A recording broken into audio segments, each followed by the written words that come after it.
Bonjour, pour celles et ceux qui ne me connaissent pas, je suis Éric Gimbert, le président de la FIRMA, la Fédération internationale de réflexologie, massage et art-thérapie. Vous connaissez également les dialogues sûrement de Michel Audiard, et plus particulièrement celui-ci extrait des Tontons Flingueurs. Faut reconnaître, c'est du brutal. J'ai eu le privilège de croiser Sonia Belluti. Elle n'est pas polonaise, mais son dialogue, c'est aussi du brutal. Elle nous raconte comment le cancer a changé sa vie. C'est pas le crabe qui allait lui dicter sa loi. Je vous propose donc de découvrir immédiatement son interview, les Tétons Flingueurs. Alors bonjour à toutes et à tous. Aujourd'hui, j'ai la joie et le plaisir d'accueillir sur le stand de la fédération Sonia Belluti, et non Belluti, comme j'ai failli le dire tout à l'heure, mais tu es aussi charmante. Donc Sonia Belluti qui va nous parler de son livre qui vient d'être publié, Les Tétons Flingueurs, et vous en conviendrez, c'est un titre quand même choc. Alors Sonia, j'aurais voulu que tu nous parles de cette fameuse journée, celle où tu dis, un peu comme dans le titre, cette journée où tu as eu les boules. Alors, cette journée en fait est l'aboutissement, si je peux me permettre, d'une période assez longue où j'étais dans le doute. Parce que la boule, je l'ai découverte malheureusement à la veille des vacances, et tout le monde sait, en août, il n'y a plus personne. Donc j'ai découvert cette boule, le temps d'aller voir le médecin, d'avoir une ordonnance pour une mammographie, d'avoir les résultats de la mammographie, et ensuite une ponction, et ensuite les résultats de la ponction. Il s'est écoulé quasiment 2 mois. Donc j'ai eu le temps de me dire, oui, j'ai rien, non, j'ai quelque chose, comment... vraiment de voir toutes les possibilités et non-possibilités qui allaient s'ouvrir à moi. Donc le jour où j'ai reçu ce coup de fil de la secrétaire de la gynéco qui me dit « Bonjour madame, nous avons reçu vos résultats, vous êtes disponible demain matin, il faut que le médecin vous voie ». Et là, je me suis dit « Oups, ça présage rien de bon ». Donc je suis arrivée préparée finalement. J'ai eu 2 mois pour y penser, j'ai eu 2 mois pour réfléchir à tout ce qui pouvait m'arriver. Et un rendez-vous pour le lendemain ne présageait vraiment rien. Donc quand je suis arrivée, qu'elle me l'a confirmé, je l'ai vécu comme une confirmation en fait. C'est pas un diagnostic qui m'est tombé comme la foudre du ciel, ça a été une confirmation de quelque chose que j'avais déjà pressenti depuis un petit moment. Et la première chose à laquelle j'ai pensé, pour certains c'est peut-être le ciel qui leur tombe sur la tête, moi j'ai été... je fais comment pour le boulot qu'on vient de me confirmer? Je peux travailler en même temps qu'un cancer? Je pensais qu'à ça en fait. Mon boulot, parce que c'est un boulot que j'adore, qui me passionne, et je voulais pas lâcher l'affaire. Oui, puis c'est peut-être aussi une façon, en parenthèse, de focaliser sur autre chose, ou par le déni de la maladie, ou par l'envie de dire oh, c'est pas grave, ça va passer. On peut dire que les premières pensées nous représentent plus que la réflexion logique, etc. C'est vrai que spontanément j'ai pensé à mon travail, et la deuxième chose à laquelle j'ai pensé, c'est ma relation qui était récente avec mon compagnon. On venait de s'installer ensemble, ça faisait à peine 1 an qu'on se connaissait, et là j'ai dit merde. Et là tout se présente bien, enfin je change de vie, tout s'arrange, et ce cancer qui arrive et qui va tout foutre en l'air, non, je ne veux pas. Et c'est vraiment les 2 choses qui étaient très importantes. Après sont venues un tas d'autres questions, d'autres considérations, le pronostic, il est comment, etc. Tout ce que tu expliques merveilleusement dans ton livre. Alors il y a une question, si tu veux, dans un de ses ouvrages sur le retour du courage, je crois que, je le dis de tête, c'est Jean-Louis Servan-Schreiber qui disait que contenu dans la peau qui nous contient, de la vie à la mort, on est tout seul. Est-ce que l'entourage immédiat, les proches, sont un plus ou un inconvénient? Alors je dirais que avec l'annonce du diagnostic et l'annoncer aux proches, ce sont les 2 phases les plus compliquées du cancer. Je dirais que c'est bien plus compliqué que émotionnellement parlant, que les traitements en eux-mêmes. Je me suis sentie responsable de mon entourage à ce moment-là, et avec même une pointe de culpabilité.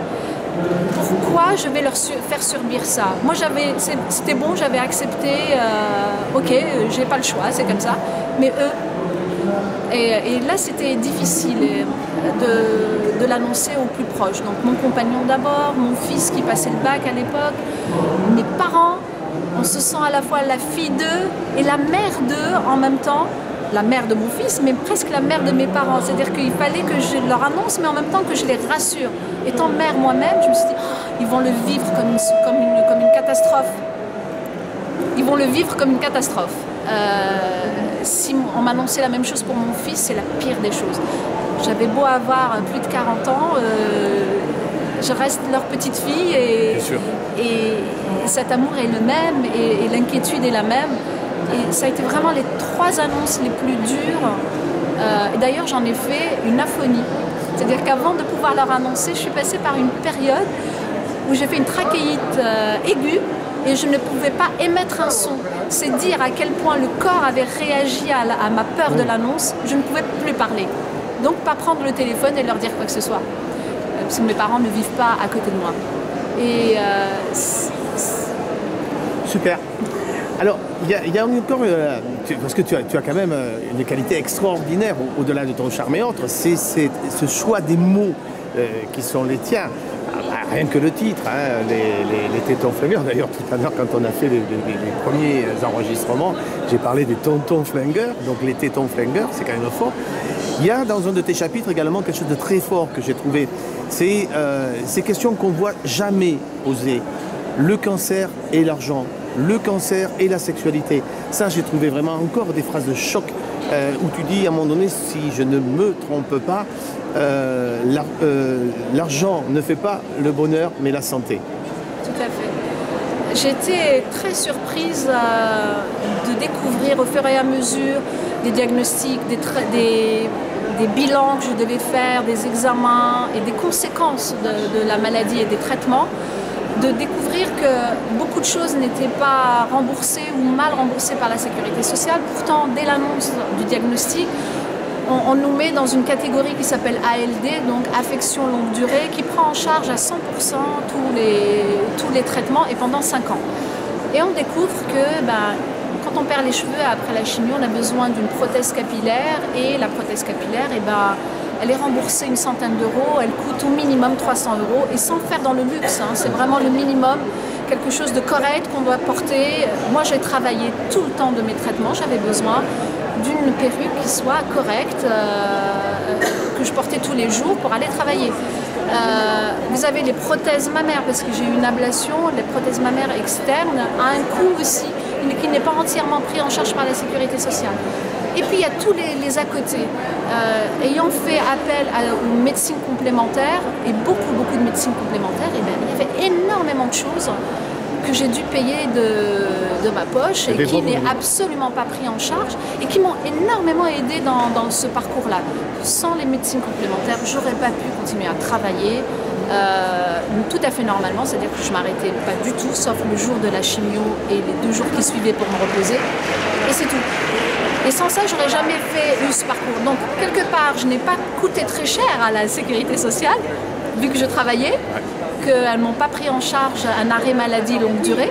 Et d'un autre côté, j'ai dû dépenser beaucoup de choses qui ne sont pas prises en charge aujourd'hui, parce que considérées comme des traitements dits de confort, mais ce n'est pas du confort de ne pas vomir ses tripes, excusez-moi, mais c'est ne pas avoir de nausée au point de vomir ses tripes, pouvoir se lever tous les matins et aller travailler, avoir une vie sociale à peu près normale, ne pas être au 4e sous-sol au bout de la 4e chimio, ce n'est pas du confort, c'est de la dignité. Il nous faut ça pour affronter, pour dire je vais gagner, je vais guérir, la vie prendra le dessus. Il faut continuer à vivre normalement pour que la vie puisse prendre le dessus. Et justement, donc, quand la vie prend le dessus, et bien sûr, on n'en parle effectivement quasiment jamais. Il y a le problème lié à la sexualité. Alors moi, je n'ai pas attendu que la vie prenne le dessus après les traitements. La question de ma relation à mon conjoint s'est posée tout de suite. D'abord, physiquement. Physiquement, il y a une ablation, donc mutilation. Forcément, mon corps, au sens érotique, a été touché et il a fallu que que je me pose les bonnes questions et que j'aborde la question aussi avec mon conjoint. Et notre relation a été géniale. Au contraire, elle s'est renforcée. Et je vais répondre un peu indirectement. Je me souviens d'une phrase de ma kiné, parce qu'après l'opération, j'avais des séances de kiné. Et ma kiné un jour m'a dit, le premier jour où je vous ai vu arriver, rentrer dans mon cabinet, elle me dit, j'ai jamais vu une femme aussi féminine que vous. Alors que je savais que vous aviez un sein en moins et que vous aviez des chimios et une perruque. Je ne sais pas comment vous avez fait. Et donc j'ai déplacé ma féminité. Ma féminité n'était plus une question de physique. C'était pas un sein, c'était pas des cheveux, c'était ailleurs. Je ne sais pas comment ça s'est fait. Le déclic s'est fait. Et c'est ça qui a permis de garder une relation amoureuse et sexuelle normale, dans la mesure de mes moyens physiques et de la fatigue, bien sûr. Mais une relation à mon corps et donc à l'autre. Bien sûr, il y a eu des agencements. Ça ne se fait pas comme ça. Je l'obligeais pas, par exemple, à me regarder totalement nue. On s'est arrangé. C'est une question de sensation, de feeling. Je n'ai pas eu besoin de lui en parler. J'ai bien vu ce qui allait le choquer ou pas. Est-ce qu'on est obligé de... Je trouve pas mes mots, d'imposer des choses. Parce qu'il y a des femmes qui disent « moi, c'est comme ça qu'ils m'aiment ou c'est pas la peine ». Non, si c'est au-dessus de ses forces, non. D'ailleurs, on en parlait en off, il y a beaucoup de couples qui ou se renforcent ou se séparent avec l'arrivée de la maladie de l'un ou de l'autre. Alors, il y a en toi aussi, dans cet ouvrage, qui est magnifiquement expliqué, et même quand on est un homme, qu'on le découvre, c'est cette deuxième partie où j'ai eu du mal à définir. C'était des conseils, c'était quoi que tu expliques dans cette deuxième partie? Dans la deuxième partie qui s'appelle « Sein de corps et d'esprit », j'ai voulu décrire un carnet de route. Parce que c'est vraiment chronologique. Ça commence par la préparation mentale au diagnostic et aux conséquences du diagnostic, jusqu'à des choses très peu glamour, qui sont des conséquences dont on ne parle pas beaucoup. Allez, je vais le dire, je vais oser, je vais le dire. Les fissures anales. C'est ce qu'il y a de plus terriblement pas glamour du tout. Mais c'est une réalité. Et j'ai abordé que les sujets que j'ai éprouvés. C'est-à-dire que ce n'est pas un énième livre de conseils généralistes. Ce sont des choses que j'ai vécues et des solutions que j'ai éprouvées et testées moi-même. Au-delà, je ne vais pas en parler. Je ne suis pas médecin, je ne vais pas parler de choses que je n'ai pas connues. Et j'aime beaucoup un adage arabe qui dit que l'expérience prime sur le savoir. C'est-à-dire que la vraie connaissance, elle vient de l'expérience. Et on dit, donc cet adage littéralement dit questionne celui qui l'a expérimenté plutôt que le médecin. Et c'est un peu en partant de ça que j'ai voulu partager avec les lectrices et les lecteurs ces différentes expériences et comment j'y ai répondu, et seulement avec mon prisme à moi. Sonia, merci pour cet échange. Je vais revenir à tes côtés parce que nous avions aussi des problèmes d'éclairage et de technique. D'ailleurs, on va le faire en direct, on ne cache rien. Voilà. Alors, moi, je voulais vous recommander, bien entendu, le livre de Sonia. Et puis, on ne va pas s'arrêter là. Alors, quand vous cliquerez sur le lien, alors si on est sur YouTube, c'est en bas qu'il faudra cliquer. Si vous voyez la vidéo sur Facebook, c'est en haut. On va, avec Sonia, vous proposer un challenge, c'est de relever le nombre de likes.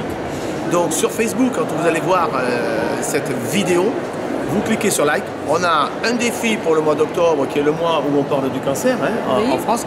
Oui. Mais il ne faut pas arrêter ce défi juste au mois d'octobre. C'est tout au long de l'année qu'il faut en parler. Ok. Donc je te dis 1000 fois merci. Et puis sur YouTube, c'est en bas. Donc voilà, je vous dis à très bientôt. Bye bye. Bye. Merci aussi Eric. Merci à toi Sonia. Et j'ai beaucoup aimé échanger avec vous et partager mon expérience de cette manière-là. Au plus grand nombre. Bye bye. Au revoir. Au revoir. Je vous avais prévenu, c'est du lourd, c'est du vécu. Et tout le livre est ainsi. C'est bien plus qu'un simple témoignage. Alors si vous voulez découvrir ce livre plein d'optimisme, cliquez sur le lien en bas de cette vidéo. Voilà. Et puis si vous voulez suivre toutes mes publications, eh bien n'hésitez pas, abonnez-vous à la chaîne. C'est également en haut. Voilà, je vous dis à très bientôt pour une prochaine publication. Bye bye.